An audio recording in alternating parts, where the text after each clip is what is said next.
আমি মুরগি পছন্দ করি না ডিম পছন্দ করি, কেউ ডিম পছন্দ করে মুরগি পছন্দ করে।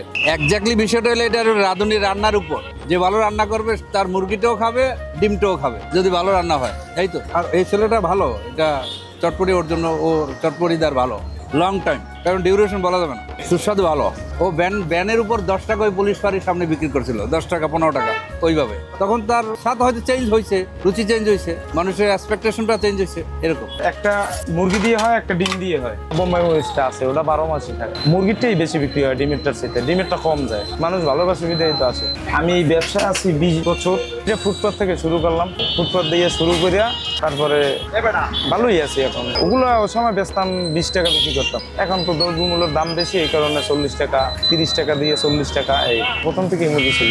আসলে বরিশালে সাধারণত যেই সব জায়গায় চটপটি ফুচকা বিক্রি হয় তার থেকে এটার মান ভালো, প্লাস এটার স্বাদটাও একটু ডিফারেন্ট, যার কারণে আসলে এইখানে মানে চাপ থাকে বেশি, প্লাস মানে ভাল লাগে তো অন্য সব জায়গা থেকে খাবারটা, এই জন্য এই যেখানে বেশি আসা হয়।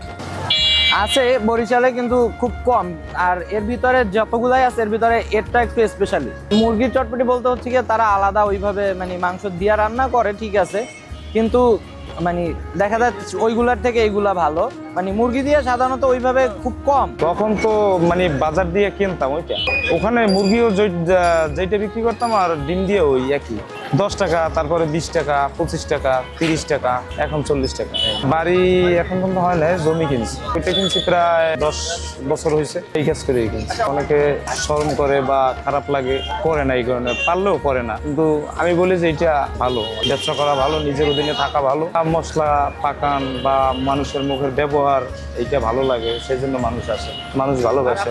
মিনিমাম 500-600 বাটি বিক্রি হয়। আমি আলাদা, অন্যরা অনেকে দেখা যাইতেছে মশলা ব্যবহার কম করে, আমি একটু বেশি করি। এখন ভালো আছি, দোকান নিয়ে ফুটপাতের চাইতে অনেক ভালো আছি।